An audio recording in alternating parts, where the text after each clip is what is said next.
से पुणते थयरे ससौ असिद्धे विशुद्ध सा भावे समणे अणाण दंसण चरित तव वीरिया यारी ते सौवे समगम समगम पतेगमेव पतेगम वंदामि अवट्टन्ते अर्हन्ते मानुषे खेते किच्चारिहन्ताणं सिद्धाणं तैणमो गणहराणं अजावैवगाणं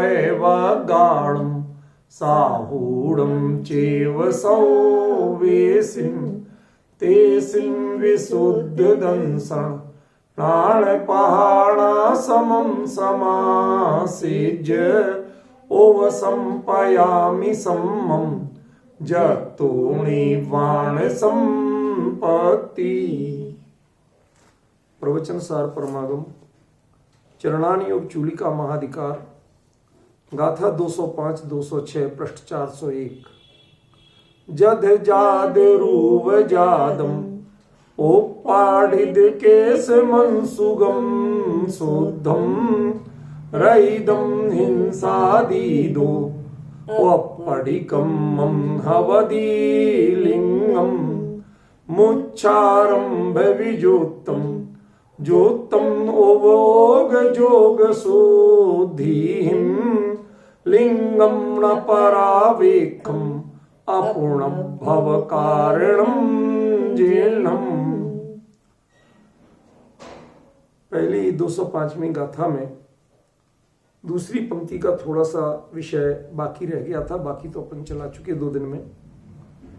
हिंसादीदो रहिदम, हिंसादी से रहित, इसमें कुशील और परिग्रह इन 2 पापों पर अपने को चर्चा करना थी, इनके व्यवहारिक पक्षों पे।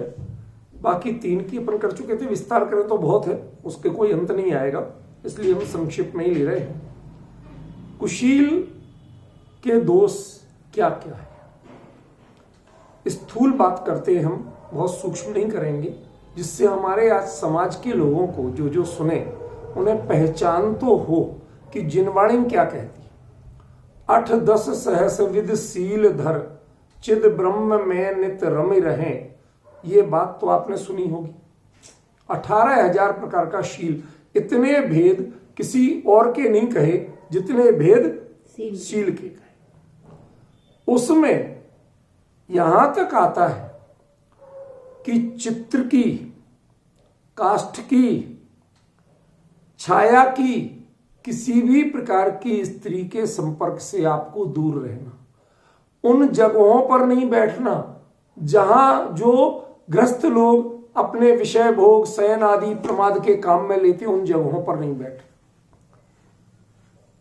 अब जो महानगरों में, लोगों की कोठियों में, फार्म हाउसों में रह रहे हैं, उनके बेडरूमों में उनके पलंग, कहने को आपके गद्दे हट गए, उन्हीं पलंगों पर बैठते हैं, सोते हैं। क्या उन्हें तनिक भी एहसास है कि वह कुशील रूप के जो भेद हैं उनके अंतर्गत आ रहे हैं? वो शील का पालन नहीं है। घंटों बैठ के आप बातचीत करते हैं उनसे, उनके बारे में जानकारी रखते हैं, चाहे बच्ची छोटी हो तो भी आप उसकी चर्चा करने के अधिकारी नहीं। जाते ही पूछते हैं, और बिटिया क्या कर रही, बहू के क्या हुआ। ये जो बातें चलने लगी हैं, ये चर्चाएं, ये बताती हैं कि आप शील का उल्लंघन कर चुके हैं। यद्यपि शील के उल्लंघन का अर्थ आप स्त्री सेवन ही नहीं है। जो 18,000 प्रकार के शील हैं, उनके विस्तार में आप जाइए, उनका स्वरूप पढ़िए, और मुनिराज उन 18,000 प्रकार के शीलों के धनी होते। जो नहीं है तो उनके ब्रह्मचर्य महाव्रत नहीं, सीधी बात, उनके ब्रह्मचर्य महाव्रत नहीं। उसके लिए 18,000 प्रकार के शील ही चाहिए, समझ गए। तो इन चीजों को आज हमें विवेक ही नहीं, हम किससे चर्चा करें, किससे नहीं करें, कहां उठें बैठें, क्या करें और क्या ना करें, समझ गए? हमें उसके चित्र में भी नहीं देखना, उसका भी आकर्षण नहीं रखना, काष्ठ की नहीं देख सकते, पत्थर की मूर्ति नहीं देख सकते, समझ गए? अब हमारे भी कई मंदिर है, जैसे खजुराहो है, वहां हमारा मंदिर है, पार्श्वनाथ भगवान का मंदिर है कहने को, पर उसकी बाहर आउटर वॉल्स पे सारे वही चीज दृश्य हैं जो वहां के अन्य मंदिर, जिसके लिए खजुराहो बदनाम है, सारे वही दृश्य हैं। क्यों? वो वहां का जो कोई राजा था उसने अपने मूड में बनवाया। वहां का शिव मंदिर में भी बाहर वही है, जैन मंदिर में भी बाहर वही है, टोटल, थोड़े नहीं, टोटल आउटर वॉल्स पे, अंदर कुछ नहीं, आउटर वॉल्स पे सारा वही है। तो आप कहें साहब हम तो देख रहे थे, हम तो जैन मंदिर देख रहे थे, क्या ये बहाना कर सकते हैं? नहीं। अरे वो तो विषय भोग के दृश्य है, विषय भोग नहीं भी कर रहे हो, सामान्य स्त्री के बने हो, तो आपको देखने की अनुमति नहीं है, आपके शील का उल्लंघन होता है।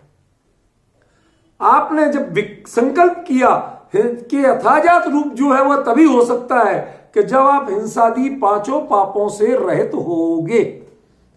तो 5 पाप में कुशील भी तो पाप है, और यदि वो है तो उसके भी शील के जितने भेद हैं, एक की भी मर्यादा का उल्लंघन होता है तो आपके लिए ब्रह्मचर्य महाव्रत का उल्लंघन होता है।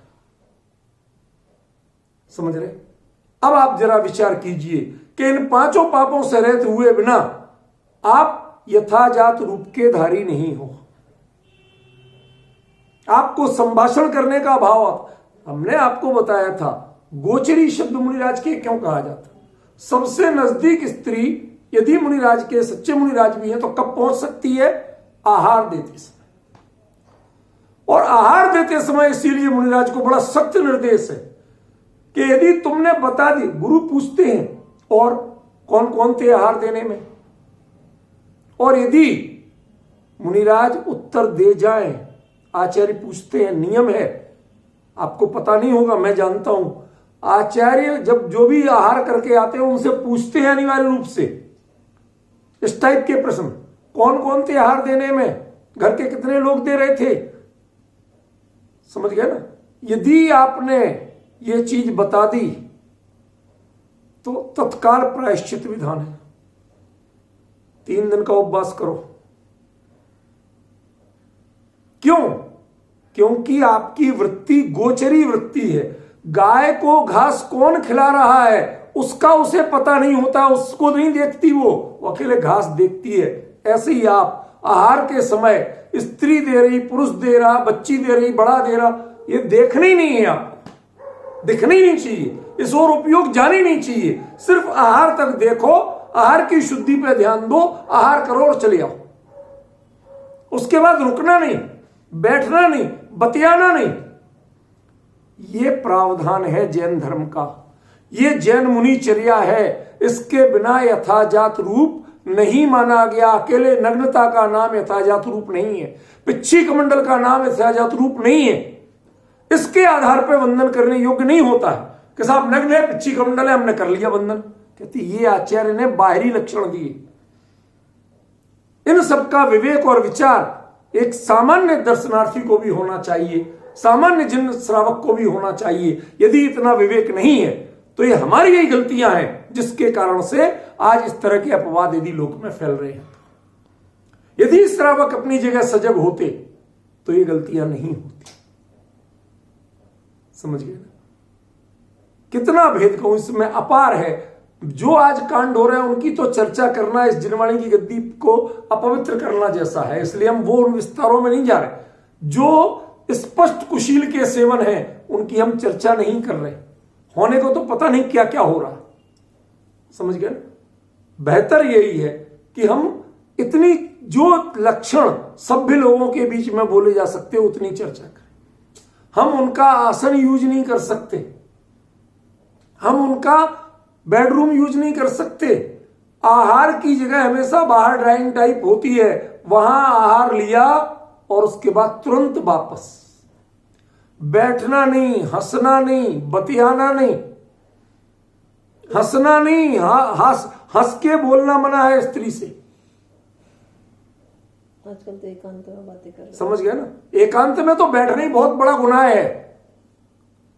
इसलिए इस मर्म को जो नहीं समझते हैं और जो अज्ञान में उनको मुनि मान रहे हैं या जो अपने आप को मुनि मान रहे हैं, मेरा उनसे विनम्र निवेदन है, कृपया जिनवाणी के आलोक में अपनी समीक्षा करें और जो गया उसे भूल जाइए, कम से कम आगे के लिए तो ठीक हो जाइए। आगे के लिए तो जिनवाणी मां की मान रख लीजिए, उसकी बात रख लीजिए, जिनवाणी क्या कहती है उसको स्वीकार कर लीजिए। आप अपना जीवन धन्य करेंगे और समाज का भी कल्याण होगा। जब वो ऐसे सच्चे यथाजात रूपधारी मुनिराज को देखेंगे, उनके दर्शन करेंगे, तो उनका भी कल्याण होगा। उसके बाद अपरिग्रह। परिग्रह के भेद सबसे पहले तो हमें समझना पड़ेगा। एक सबसे खतरनाक परिग्रह जो चल रहा है उस पर आज मुझे बोलना है, और उस परिग्रह का नाम क्या है? मिथ्यात्व। अंतरंग परिग्रहों में सबसे बड़ा परिग्रह कौन सा है? मिथ्यात्व। उसके कारण सारे परिग्रह जुड़ते हैं। और मिथ्यात्व में भी मनुष्य भाव की नई कमाई क्या होती है? गृहीत मिथ्यात्व।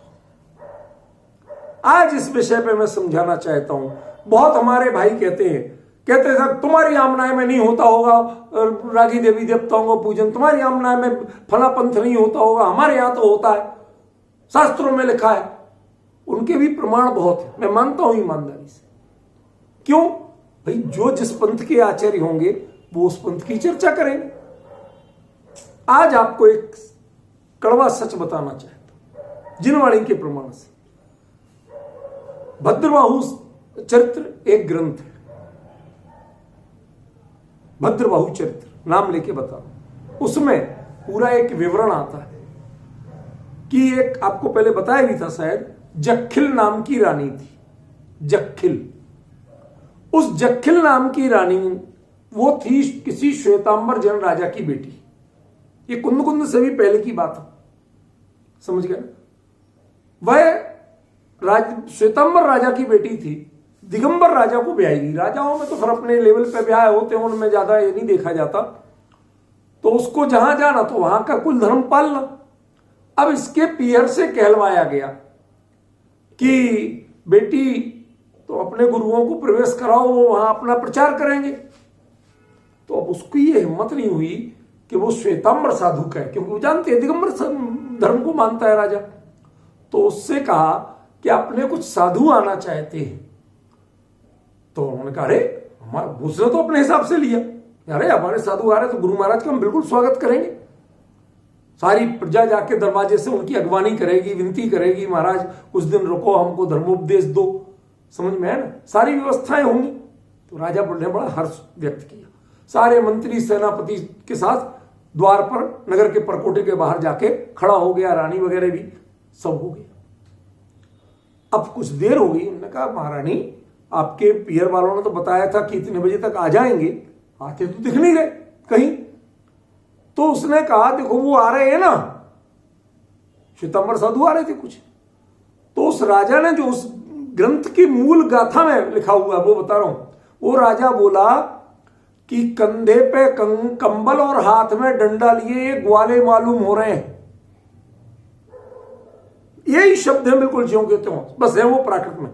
कंधे पर कंबल और हाथ में डंडा लिए ये परिग्रही ग्वाले मालूम हो रहे हैं। इनको जैन साधु के रूप में मेरे राज्य में प्रवेश की अनुमति नहीं है।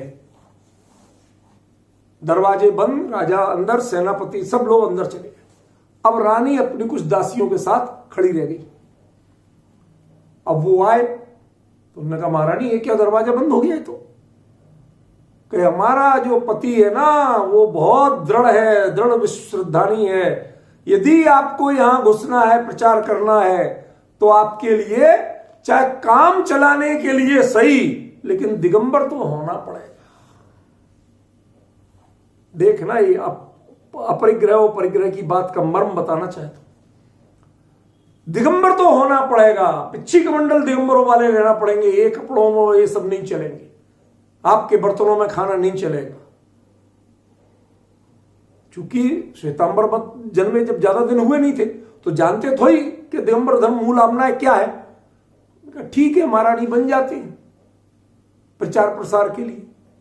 वो जो बने उस कथा के अनुसार जो बने, तो भाई जब दिगंबर मुद्रा में थे तो आम जनता बहुत ज्यादा नहीं जानती, तो उन्होंने मना नहीं कर पाए, तो द्वार खुल गए, प्रवेश हुआ नगर में। अब जिसके संस्कार तो थे श्वेतांबर के, और बाहरी नग्नपना अकेला दिगंबर का था, पिच्छी कुंडल अकेले दिगंबर के थे, तो उन्होंने जिन पंचामृत अभिषेक, स्त्री प्रक्षाल और दुनिया भर के श्रृंगार और दुनिया की चीजों का जो प्रचार प्रसार किया, पूजा पाठ पद्धति में इनको घुसाया, ठीक है ना, इसलिए उनका साधुओं का और उनकी परंपरा का नाम पड़ा यापनीय। जैसे बोलते जीवन यापन करना, काम चलाना। वो काम चलाने के लिए साधु बने थे। उनका उद्देश्य साधु जीवृत्ति अंगीकार करना नहीं था, यथाजात लिंग अंगीकार करना नहीं था, काम चलाने के लिए। उन यापनियों के ऊपर एक डॉक्टर रतनचंद जैन हुए हैं अभी भोपाल में, बुजुर्ग विद्वान हैं। उन्होंने इतने मोटे मोटे 3 वॉल्यूम लिखे, पूरा इतिहास दिया कि इन्होंने हमारे मूल संघ में क्या क्या गड़बड़ी की और ये आज किस रूप में जाने जाते हैं, इनका प्रभाव। तो जो आज ये पंचामृत आदि, स्त्री प्रक्षाल, ये धाराएं, ये जितनी बातें हैं, केसर लगना, हर सचित फल फूल से पूजन होना इत्यादि जितनी बातें हैं, ये सारी की सारी बातें आप पढ़िए। वो जो डॉक्टर रतनचंद जैन है वो आचार्य विद्यासागर जी के भक्त हैं, वो कोई मुमुक्षु नहीं है, ये आपको बता रहा हूं। और उन्होंने इतने मोटे मोटे समय सार से मोटे मोटे 3 वॉल्यूम लिखे हैं, तीनों मेरे पास हैं, 700 800 पेज की एक एक बुक। और उसमें पूरा इन्होंने क्या क्या किया, पूरा ज्यों का त्यों विवरण दिया हुआ है, सारा रिसर्च करके उन्होंने, ठीक है ना। खुद आचार्य विद्यासागर जी ने उनको प्रेरणा देके लिखवाए। अब आप समझिए कि ये आचरण है किसका, मूल में ये संस्कार है किसके? क्या ये यथाजात रूपधारियों के संस्कार हैं? नहीं है। ये मिथ्यात्व सिखाना, अनादिकाल से जीव पहले ही देह में, स्त्री पुत्र कुटुंब परिवार में एकत्व ममत्व बुद्धि रखे हुए है, ले दे के जिनेंद्र परमात्मा के पास जाता है तो आत्मा परमात्मा की बात करता है, वहां भी इसको विषयाशक्ति सिखाना। तुम भगवान की फला पूजा करो, तुम्हारे लिए ये कल्याण हो जाएगा, तुम्हारा ये फला काम बन जाएगा, तुम गंधोदक लगाओ तुम्हें ये हो जाएगा, तुम फला चीज, ये जो मिथ्यात्व सिखाए गए। कोटि भट्ट श्रीपाल सम्यक दृष्टि जीव थे, मैना सुंदरी सम्यक दृष्टि जीव थे। उसको कहा कि साहब उनके कोड़ पे गंधोदक लगाया, घावों पे। ये जितनी अज्ञानपूर्ण बातें हैं ये सारी उनकी देन है, समझ गए। ये मिथ्यात्व जो फैला रहे हैं, ये जिनने फैलाया आज तक, तंत्र मंत्र गंडा ताबीज, पूजा विधान अनुष्ठान, इसका ये फल मिल जाएगा, उसका वो फल मिल जाएगा। अरे वीतराग परमात्मा की पूजा का एक ही फल है, वंदे तद्गुण लब्धे। जो वीतरागता उनके पास गुण है वो तुम अंतर में प्रकट करो तो समझ लेना उनकी वंदना हुई, और यदि वो तुम्हें वैसे भाव अंदर में प्रकट नहीं हुए तो उनकी वंदना ही नहीं की तुमने। खत्म, पूजा खत्म हो गई, दर्शन खत्म हो गया, सब जीरो हो गया आपका, समझे। ऐसा जो हमारा जैन धर्म है उसमें सबसे खतरनाक जो परिग्रह माना गया वो क्या है? मिथ्यात्व। और उस मिथ्यात्व का जो पोषण करे किसी भी रूप में, गृहीत में या अगृहीत में, किसी भी रूप में मिथ्यात्व का जो पोषण करे, यापनियों की बातों का समर्थन करे, समझ गए। गारंटी से ये जानना कि वह परिग्रह अपरिग्रह महाव्रत का सबसे बड़ा विरोधी कोई चीज है तो क्या है? मिथ्यात्व नाम का सबसे बड़ा परिग्रह। और उसका समर्थन जो करता है तो सारे परिग्रह, भले ही वो एक चिंदी पास में नहीं रखता है तो अभी सारे परिग्रह उसके माने जाएंगे। क्यों? क्योंकि मिथ्यात्व के त्यागे बिना कभी कोई व्रत हो ही नहीं सकता, तो वो वृत्ति है ही नहीं। और जो वृत्ति नहीं है, समझ गए, तो वृत्ति नहीं है तो महावृत्ति कहां से हुआ? और जब महावृत्ति नहीं है तो यथाजात मुद्रा कहां से हुई? मुनिपद कहां से हुआ? बिना महाव्रत के कोई मुनिपद होता है? हमारे विद्वानों ने लिखा, जो बिन ज्ञान क्रिया अवगा है, जो बिन क्रिया मोख पद चाहे, जो बिन मोख कहे मैं सुखिया, सो अजान मूढ़न में मुखिया। वो मूर्खाधिपति महाराजा मंदबुद्धि सिंह है, जो तत्व को तो समझे नहीं आप, और कोरी क्रिया ओढ़ ली। यहां से हम तो नग्न हो गए, हमने पिच्ची मंडल ले लिए, अब हम ऐसा नहीं करेंगे। अरे भैया, ये क्रियावाद की चीज है। पहली चीज क्या है, उसके बारे में जानो तो सही। क्या जानना? जो पिछली गाथा में कहा था, राम होमि परे सिंह रामे परे रक्ति मज्जमी है किंची। ये जो अनंत वैराग्य की पृष्ठभूमि है, आधार है, ये भाव जिसको नहीं जगे, जिसको कभी देह में, कभी समाज में, कभी मठ में, कभी मंदिर में अपनापन लगता है, वो पर में उसका उपयोग रमा हुआ है, वह यथाजात रूप को धारण करने का अधिकारी नहीं। ये किसी के विरोध के लिए बात नहीं, ये जैन धर्म का मर्म बताने के लिए बात है, ये मुनि धर्म का गौरव बताने की बात है। ये किसी की निंदा स्तुति की चर्चा नहीं। समझ में आया? किसी पंथ का विरोध नहीं कर रहा मैं, आपका पंथ आप जानो। मैं तो ये कहता हूं, जब समंत भद्राचार्य के पास बात आई तो क्या कहती, ये हे वीतराग परमात्मा, ये तो तुम्हारा मत है, तुम्हारा ये आमना है। तुन मता अमृत बाह्या नाम सर्वथैकांत, जो आपके मत रूपी अमृत से बाहर है, इस निजात्म तत्व की रुचि प्रतीति अनुभूति, इसकी शुद्धता से जो बाहर है, सर्वथा एकांतवादी नाम। और जो सर्वथा एकांतवाद देह में, पर पदार्थों में, इसमें जो रुचि रखते हैं, समझ में आया ना? आपका भी, और ऊपर से अपने आप को मानते हम बहुत बड़े ज्ञानी हैं, आपताभिमान दग्धा नाम श्रेष्ठम दृष्टिन बाध्यते। वो जो बातें कहते हैं वो उनके द्वारा प्रत्यक्षादि प्रमाणों से बाधित है, कोई प्रमाणिक बात नहीं। प्रामाणिकता का आधार जैन धर्म में है तो वो आत्मानुभूति है, अंतरंग का सुधार है। जिसका हृदय परिवर्तन होगा, अंतरंग परिणाम सुधरेंगे, उसकी क्रिया ठीक होगी। जिसके अंतरंग ही नहीं सुधरा तो बाहर की क्रिया कभी शुद्ध होने वाली नहीं।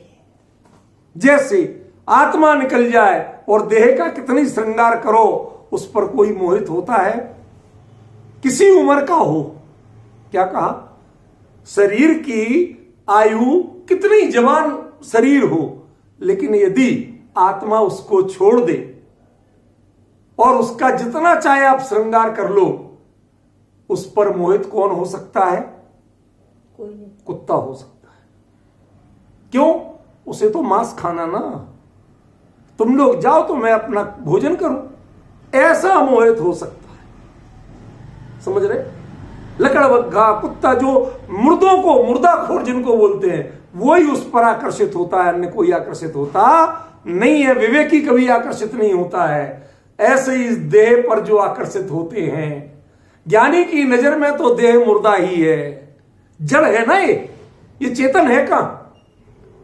और इसकी रक्षा के लिए जो जरा भी प्रयास करते हैं, समझ लेना कि उन्होंने अपरिग्रह महाव्रत जान। हमारे यहां एक बड़ा भ्रम पल गया, बाहर में स्थूल परिग्रह नहीं रख रहे तो हम मानते अपने आप को मैं परिग्रह से रहित हो गया। अरे भैया, वो सब परिग्रह की चर्चा, उस परिग्रह का चिंतन, और साथ में मैंने ये परिग्रह छोड़ा, ऐसा मैं पना, करता पना, ये सारे ही तो मिथ्यात्व आपके बैठा हुआ है। छूटा कहां वो परिग्रह? समझ रहे ना? इसलिए ये अपरिग्रह महाव्रत जो है, परिग्रह का जो त्याग है, ये सबसे कठिन व्रत है। मिथ्यात्व, चार कसाय, नो कसाय, कितने ही करुण दृश्य आ जाए, रोना नहीं आए, कितने ही प्रसन्नता का दृश्य आ जाए जिनको हास्य कषाय नहीं हो, हास्य नहीं, अरति नहीं, रति नहीं, शोक नहीं, अपने गुरु, अपने जन्म देने वाली मां, पिता, किसी की कोई सूचना मिल जाए, कोई, जैसे पाषाण पर कोई असर नहीं होता है, ऐसे जिनके चिंतन पर, जिनकी देह पर कोई असर नहीं, बिल्कुल सहज शांत एकदम गंभीर बने रहे, उनको कहते हैं यथाजात रूप के धारी। ये अंतरंग परिग्रह हैं। और बहिरंग परिग्रह में तो जो कुछ है, यदि वो कुछ भी पाया जाता है या उसका आकर्षण भी पाया जाता है, आप सेठों की तारीफ करते हो, आगे बिठाते हो, नेताओं को आगे बिठाते हो, तो बुरा मत मानना, आप परिग्रह के आकर्षण वाले जीव हो। ये आपको अच्छे क्यों लगते हैं?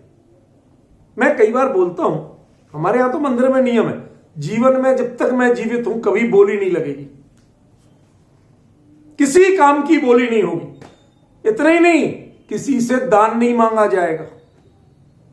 और इसके बाद तीसरी, कभी जरूरत नहीं बताई जाएगी कि मंदिर में किस चीज की जरूरत है, कुछ नहीं, जो है सब चल रहा है। कभी कोई पूछता क्या भाई साहब, बहुत बढ़िया। अब आपको जिसको लगे तो वो गुल्लक भी ढकी हुई रखी रहती है, खुली नहीं, इसको डालना तो डाल। दान को नहीं रोकेंगे हम, लेकिन ना प्रेरणा देंगे, ना मांगेंगे, और ना पैसे वाले को अलग से सम्मान देंगे कि बोली लग गई, कुछ हो गया। आज आप बताइए, कौन है, किस संघ में, किस समाज में, किस संस्था में, किस संकुल में इस संकल्प का पालन देखा जाता है? बताइए आप। मुझे खेद होता है जब मुमुक्षु लोग, गुरुदेव श्री के आमनाय के लोग, वो इन चीजों पर पागल होते हैं। बड़ी बड़ी बोलियां लगती हैं, बड़े बड़े मंचों पर पंचगणक की क्रियाएं रुक रुक के बोलियां लगती हैं, शास्त्र की चर्चा, प्रवचन सार, समय सार की चर्चा रुक के बोलियां लगती हैं। उस समय लगता है कि ये सिर्फ अध्यात्म की बातें करते हैं, अध्यात्म के जीवन में कहीं प्रवेश नहीं किया। समझ गए क्यों है ये विडंबना? मुझे एक जगह लगा, मैंने उनकी प्रशंसा भी की, लिखा भी, बाकी उनकी हर बात की प्रशंसा नहीं करता। वहां तय किया कि साहब पंचगणक करना, क्या करना साहब, अब इंद्र आदि तो बनेंगी, तो क्या करना? तो उन्होंने पता क्या रखा शर्त, योग्यता, कि कौन इंद्र बनेगा, स्वधर्म इंद्र कौन बनेगा, बाकी इंद्र कौन बनेगा, पंचगणक की क्रियाएं कौन करेंगे? तो उन्होंने कहा जो साल में तीनों 10 लक्षण पर्व, तीनों अष्टानिका पर्व, सारी अष्टमी और सारी चतुर्दशी, इनको जो शास्त्रोक्त नियम पूर्वक, व्रतादि पूर्वक, पूरी विधि विधान से पूजा पाठ पूर्वक जो निभाए, संकल्प ले आचरण शुद्धि का, विचार शुद्धि का, और उसके अलावा सारे जीवन के लिए भक्ष्य का त्याग और शास्त्र स्वाध्याय का नियम, ये जो करे उसके लिए पद है। उसके बाद तुम चाहे कम दो पैसा, ज्यादा दो या नहीं दो, कोई तुमसे पूछेगा नहीं। आज कौन विचार कर रहा है इसका? कौन चारित्र की शुद्धि पे ध्यान दे रहा? कौन संकल्प की शुद्धि पे ध्यान दे रहा? सब परिग्रह के जोड़ने में लगे, और साधु वो परिग्रह के लिए मास्टर की माने जाने लगे। कहते फला महाराज को बुलाओ, आपका सब उनके चेले हैं साहब, बहुत। अरे आप एक्सपर्ट काय के हो? परिग्रह जुटाने के परिग्रह छुड़ाने के? महाराज ये बताओ तो सही, परिग्रह का मोह तो हमें पहले ही से है। आप परिग्रह का मोह छुड़ाओ तो हम आपके चिर कृतज्ञ रहेंगे। हमारे चित्त से परिग्रह का आकर्षण छुड़ाओ, हम आपके बहुत कृतज्ञ रहेंगे। चरण धो दो पिए वाली बात। लेकिन आप खुद परिग्रह के एक्सपर्ट बन रहे हो, वो बैठे हो साहब, लाखों करोड़ों बरसते हैं। क्यों? क्या हो गया ये हमारे लिए? आपने इस मुनि धर्म को कहां ले गए? इस यथाजात रूप के दर्शन हम कैसे करेंगे? जब आप परिग्रह की रुचि में रहोगे तो यथाजात रूप होगा ही नहीं, और यथाजात रूप जब आपका नहीं होगा तो हम दर्शन किसके करें? कुंद ने इसीलिए नग्न मुद्रा के दर्शन नहीं कहे, पिच्छी कमंडलों के दर्शन नहीं कहे, यथाजात रूप के दर्शन कहे, और यथाजात रूप की परिभाषा में ये सब चीजें जोड़ दी। अब आप बताइए कि जो आप कहते हैं कि नहीं साहब हम क्या परखें, ये देखो ना, ये परखो, और जो मिल जाए इसके थर्मामीटर पे खड़े, आप बिल्कुल वंदना करो। पर पहले सोच लेना, बिना किसी पूर्वाग्रह के ईमानदारी से, शांति से देखो। आज आपको कहीं भी कोई नजर आता है जिसको परिग्रह का मोह नहीं, जो पैसे पे ध्यान नहीं देता हो, पैसे वालों को प्रायोरिटी नहीं देता हो, नेताओं को बहुमान नहीं करता हो? समझ गए ना? एक बता दो आप। जो समाज की संस्थाएं बनाने की चिंता में नहीं रहता हो, जो आपके मंदिर है सब पर बुरा मत मानना, धर्म प्रभावना के केंद्र है, ग्रस्तों के लिए अच्छी बात है, मुनिराजों के लिए अच्छी बात नहीं। क्यों? वो आरंभ परिग्रह उनमें हो गई होगा, उसका विकल्प आपको करना पड़ जाए तो ये आपके लिए बहुत गलत बात है, क्योंकि वो यथाजात मुद्रा नहीं, यथाजात रूप नहीं रह जाएगा। इतना सब विवेक पूर्वक विचार करें। और फिर साथ में क्या कहना, अपरिकम्मम, ये सबसे खतरनाक शब्द आचार्य कुंद ने दे दिया। खतरनाक माने आज के संदर्भ में सीधे कहें तो मान कसाय से रहित हो जाना। प्रतिकर्म कब करता है व्यक्ति, चाहे अपनी देह की सजावट करे या कोई भी आयोजन की करे, साधन की करे, क्यों करता है? मेरे को श्रेष्ठ माना जाए और मेरे पास लोग जुटे, वो नीचे बैठे मैं ऊपर बैठूं, अन्य साधुओं से भी ऊपर बैठूं। ये जो भावनाएं हैं, ये भावनाएं क्या सिखा रही हैं आप ये बताइए।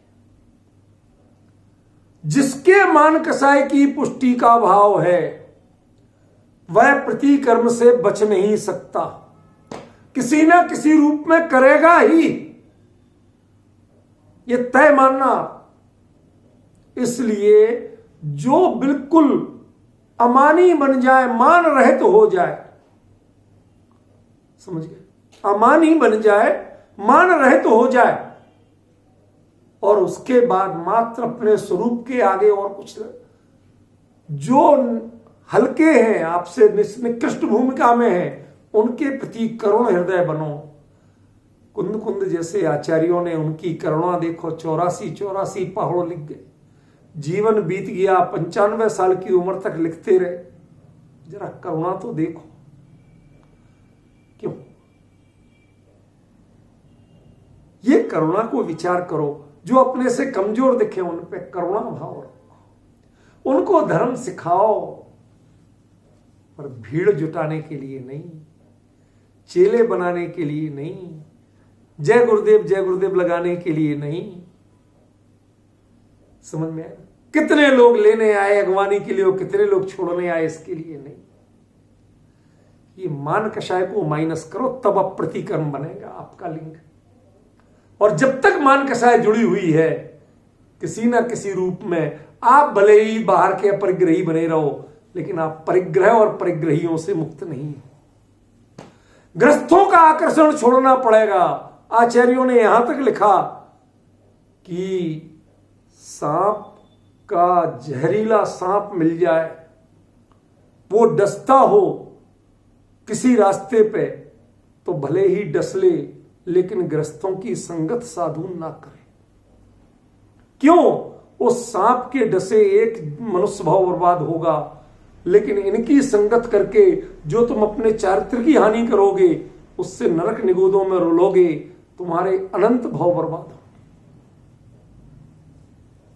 समझ रहे हैं आप? इसलिए आपको अपना लिंग, अपना स्वरूप क्या बनाना, लिंग माने बाहरी, जिससे हम मुनि धर्म पहचाने, लिंग माने पहचान, क्या पहचान बनाना, अपरिकम्मम, मुझे प्रतिकर्म करने ही नहीं, कोई मुझे जाने पहचाने तारीफ करे, दूर से ही पहचान में आऊं, ऐसा बनना ही नहीं। ना प्लस ना माइनस। आजकल एक और जमाना चल गया, नेता लोग अपने को हाईलाइट करने के लिए किसी चेले को भेजते हैं। मेरे पास कोई पक्के प्रमाण नहीं है, लेकिन ये सब दुनिया बताती है, उसके आधार पर कह रहा हूं। चेले को भेजते हैं, वो अनजान सा आदमी जो ज्यादा उनके साथ नहीं रहा हो, कभी फोटो नहीं खिंचवाई हो, ऐसे किसी को लगा के या प्लान करके तू एक जूता फेंक देना, लगेगा भी नहीं ऐसा फेंकना, लेकिन फेंक देना। अब वो सारे न्यूज में अच्छा जाएंगे, अरे साहब फला मंत्री जी पर किसी ने जूता फेंका।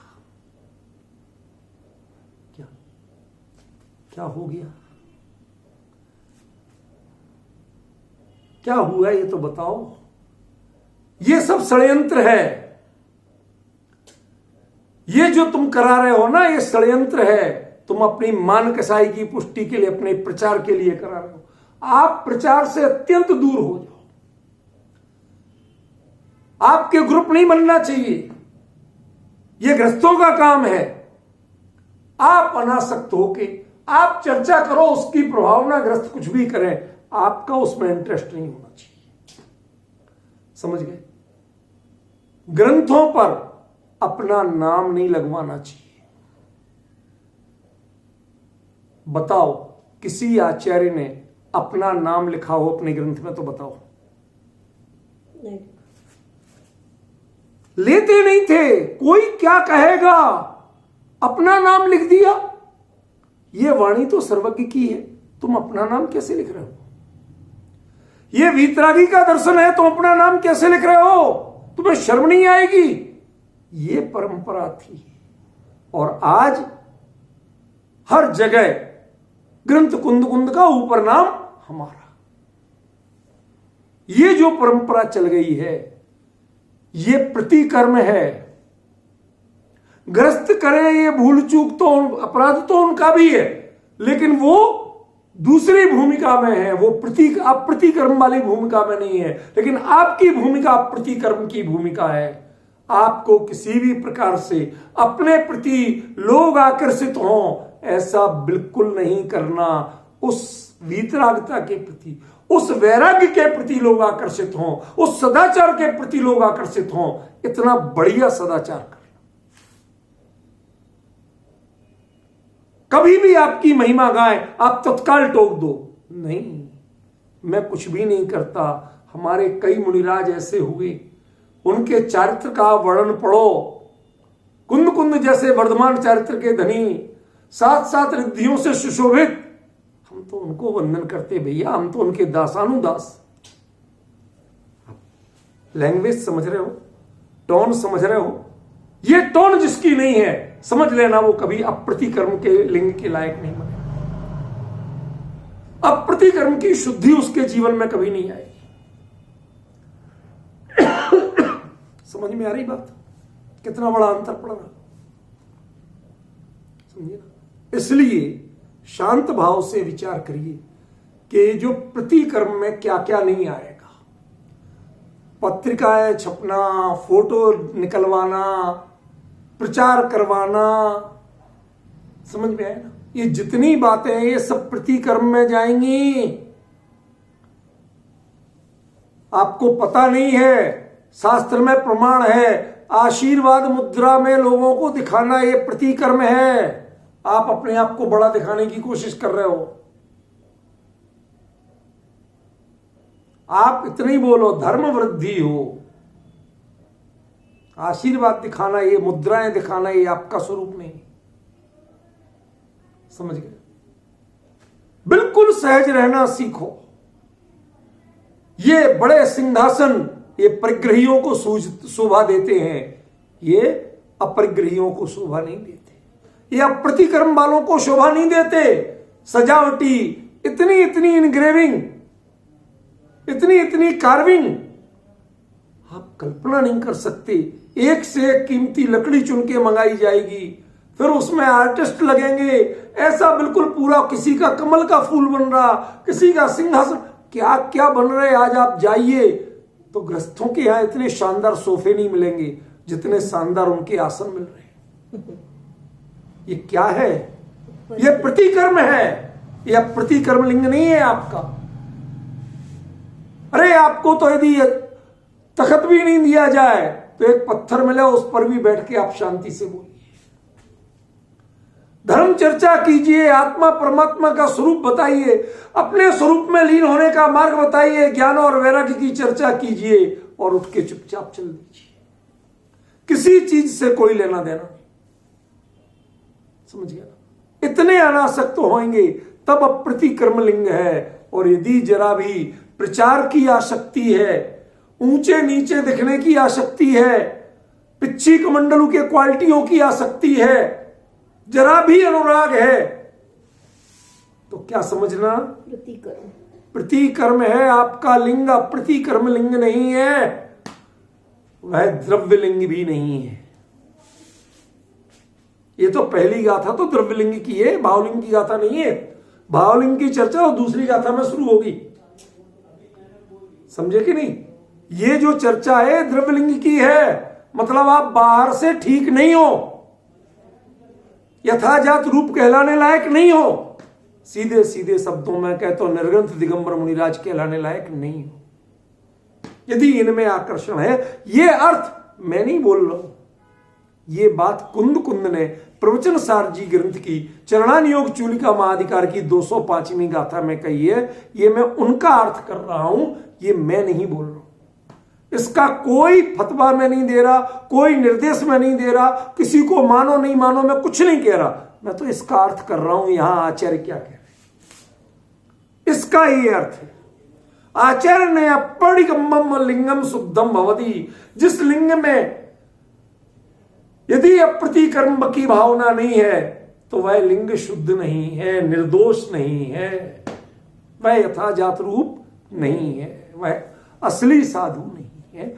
ऐसा आचार्य कुंद कह रहे हैं।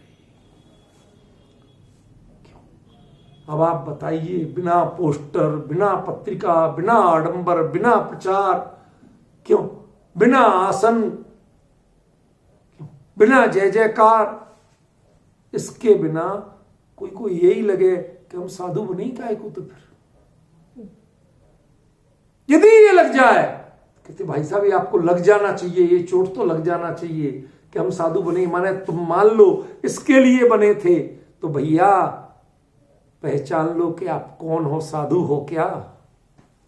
यदि इसके लिए बने थे, एक मैंने बचपन में कहानी सुनी थी, रूपल बहन बड़े करुण भाव से बता रहा हूं। एक गांव के पास पहाड़ी थी, उस पहाड़ी में एक गहरी गुफा थी।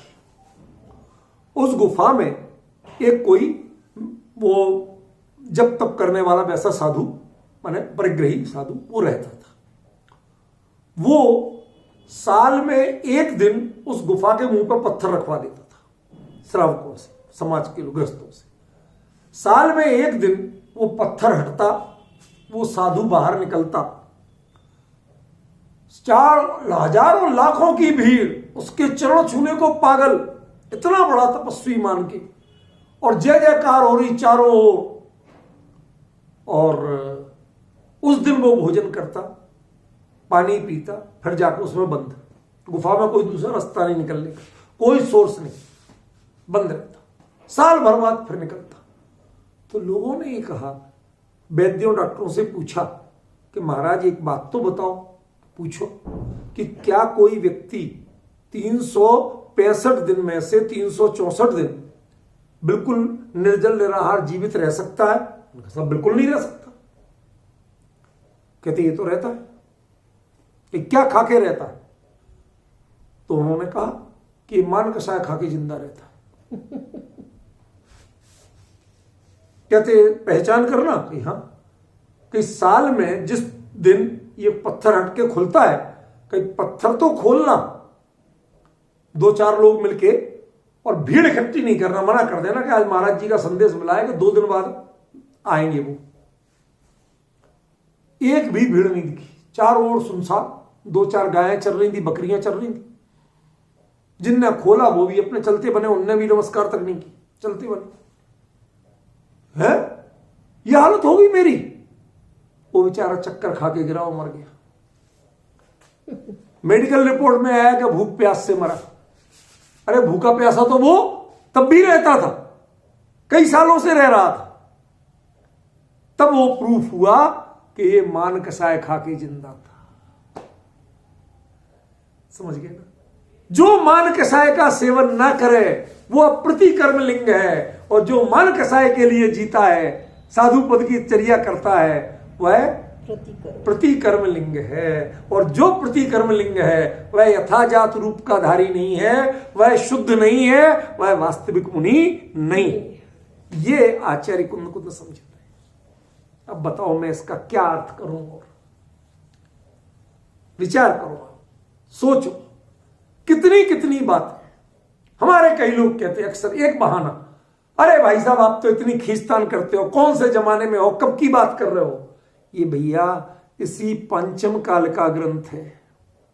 पंचम काल के आचार्य ने लिखा है, चौथे काल के आचार्य नहीं थे कुंद कुंद, समझ गए ना। और जो चीज उन्होंने स्वयं जी है वो लिखी, समझ गए, वो खुद इसको जीते थे, ख्याल में। इसलिए बहानेबाजी करना छोड़ दीजिए, आप सब कर सकते हैं। आप जानबूझ करके, एक जमाना था जब स्थूल भद्राचार्य के नेतृत्व में परिग्रह रखने की छूट दी, पहले वस्त्र का परिग्रह, फिर पात्र का परिग्रह, फिर कहीं जगह बैठ के खाने का परिग्रह, ये जो छूटें दी, उसके बाद पूरी परंपरा चल गई, कोई नहीं निभा रहा था उस धर्म को, कठिन होने लगा लोगों को। आज वो परंपरा, उसके साधु बहुत मिलते, निर्ग्रंथ साधना मुश्किल हो गई। और निर्ग्रंथ साधना में भी आपने जो ये अपनी परंपरा घुसा दी, काम चलाने के साधु हैं, बाकी तो सब गृहस्थों से भी बढ़ के काम करते हैं, वही विशेषता है, वही योग्यता है। किसी को प्रतिक्रमण करने का समय नहीं, प्रतिक्रमण के नाम पे गेट बंद, थोड़ा बहुत क्या करते हैं परमात्मा जाने, हम किसी को लांछन नहीं लगा रहे, लेकिन जो जिस समय करना चाहिए। मैं एक छोटी सी पहचान बताता हूं आपको, बहुत गंभीरता से सुनना।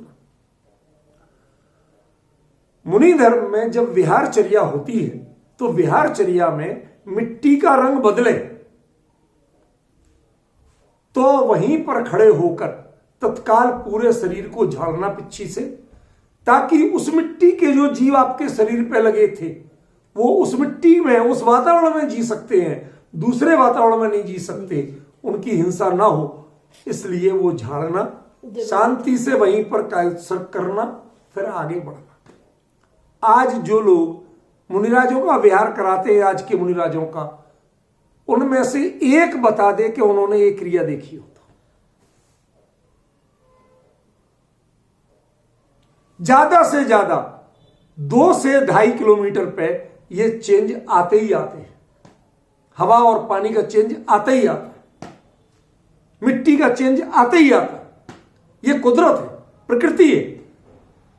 कौन विवेक रख रहा है आज? किसको पता है? समझ में आए? गृहस्थों की संगत में कौन नहीं रह रहा? वो साधु ज्यादा हिट है। हमने तो सुना था किसी को हिट कर दो तो चोट करना माना जाता है, बुरा माना जाता है। कहते ना बॉल को हिट किया, लेकिन आजकल लोग हिट होना चाहते हैं। हिट का अर्थ बदल गया, हिट होना चाहते साहब, वो बड़ा हिट हो गया, प्रसिद्ध हो गया। ध्यान रखना, जो लोक में प्रसिद्ध होते हैं उन्हें धर्म से हिट कर दिया जाता, धर्म मार्ग से हिट हो जाते, समझ गए ना। और जो लोक के लिए बिल्कुल बेकार होते हैं वो धर्म मार्ग में सबसे बड़े हीरो होते हैं, समझ गए ना। आप लोक की में प्रसिद्ध होना चाहते हैं या आप आत्म प्रसिद्धि चाहते हैं? तय कर लो आप क्या चाहते हैं। यदि आप आत्म प्रसिद्धि चाहते हैं तो लोकेशना आपको छोड़ना पड़ेगी, और लोक में प्रसिद्धि चाहते हैं तो आपका आत्मधर्म तो अपने आप छूट ही जाएगा भैया, वो पढ़ ही नहीं सकता। इसलिए ये आत्मधर्म का पालन और लोक की आकांक्षा छोड़ना, लोक की मानकसाएं छोड़ना, लोक की प्रसिद्धि की भावना छोड़ना, लोक में बड़प्पन की भावना छोड़ना, ये अपड़िकम्मम लिंगम है। और इस अप्रतिकर्म के बिना मुनि लिंग शुद्ध नहीं होता है, वह सदोष रहता है। खरे खर कहे तो समला हुआ शब्द है कि सदोष रहता है, खरे खर कहे तो वह यथाजात रूप है ही नहीं, और जो यथाजात रूप नहीं है वह मुनि लिंग नहीं है। खत्म। असली बात तो ये है, और ये इस गाथा का मर्म है। ये मेरा कोई अभिप्राय नहीं है, मैं किसी के लिए कोई सर्टिफिकेट नहीं दे रहा हूं, मैं तो खाली इस गाथा का अर्थ कर रहा हूं। असली भावना क्या? यदि आपने संसार की लोकेशना नहीं छोड़ी है तो मुनि धर्म साधोगे कैसे भैया? मैं आपको एक दृष्टांत देता हूं छोटा सा। एक हाड़ा रानी थी, हाड़ा रानी बताई थी आपको एक बार। क्या किया था उसने? पति युद्ध में जा रहा, नई नई शादी हुई थी, अब उसका मन नहीं लग रहा, नई नई रानी से कुछ दिन संसारिक क्रियाएं करके अब उसका मन भटक रहा, तो उसने युद्ध पे जाते समय कोस दो कोस गया होगा, तो उसने वहां से एक सेवक को बुलाया और अपना एक मैसेज लिख के भेजा कि रानी, अपनी कोई एक ऐसी चीज दे दो जिसको देखकर मेरे मन में तुम्हारी याद बनी रहे और मैं निश्चिंत होकर लड़ सकूं, युद्ध में जीत के आऊं। तो उसने कहा, जो चीज दूंगी उससे तुझे मोह जगेगा, और मोह ये हमेशा सूरवीरता का दुश्मन है। क्या? तो उसने कहा, देते हैं, चलो।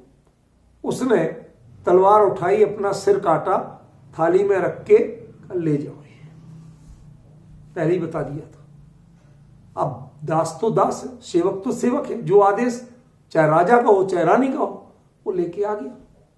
उसने कहा, लाए? हाँ। इतना क्या लाए? इतना थाली भर के? महाराज आप ही देख लो। खोल के देखा तो कटा हुआ सिर। संदेश क्या था? यदि इस देह से मोह जीवित रहा तो तुम राष्ट्र धर्म नहीं निभा पाओगे। इसी प्रकार जब तक आपको प्रतिष्ठा, मान, बड़ाई, लोकेशना, इससे तुम्हारा मोह जीवित है, तब तक तुम मुनि धर्म नहीं निभा पाओगे। ये तय है। ये जान करके आचार्य ने यहां पर अपरिकम्बम लिंगम भवति एक स्पष्ट निर्देश दिया। समझ में आया? इसकी गहराई को समझना पड़ेगा रूपल बहन। अरे हम लोग चाहे कुछ भी सही, बहुत नीचे हैं, वो भूमिका बहुत ऊपर है, लेकिन सत्य तो सत्य रहेगा, सत्य बदलता नहीं। समझ में आया? कोई काल हो, सत्य वो है जो सर्वदेश कालावच्छिन्न हो। ट्रूथ इज यूनिवर्सल ट्रूथ, कहीं बदलता नहीं। पूरब में नहीं बदले, पश्चिम में नहीं बदले, उत्तर में नहीं बदले, दक्षिण में नहीं बदले, कहीं भी जाए वो अपना स्वरूप छोड़ता नहीं है। ऐसे ही मुनि धर्म का ये स्वरूप है, यही सत्य है। तनिक भी लोकेशना नहीं होना चाहिए। दुनिया में मेरी जय जयकार हो, दुनिया में कोई मुझे जाने, इतने अज्ञात रहो कोई जाने ही नहीं, पहचाने नहीं पहचाने तो आप बड़े योग्य हो। जैसे मैं एक बात कहता हूं, दृष्टांत है, अन्यथा नहीं लेना, किसी पर घटाना नहीं। एक लड़की ने आरोप लगाया कि इस गांव के कुछ लड़कों ने मेरे साथ छेड़खानी की, बलात्कार किया, दुर्व्यवहार किया, आरोप लगाया। तो पुलिस वालों ने गांव के जितने भी इलीगल एलिमेंट्स थे, बदमाश टाइप के तत्व थे, सबको पकड़ के बुलवाया। वो एसपी था ना, वो कुछ ईमानदार आदमी था, बढ़िया। तो उसने कहा, पकड़ के लाओ सब लोग। पकड़ के लाए। अब उनमें से उस लड़की से कहा गया, बताओ इनमें से कौन था?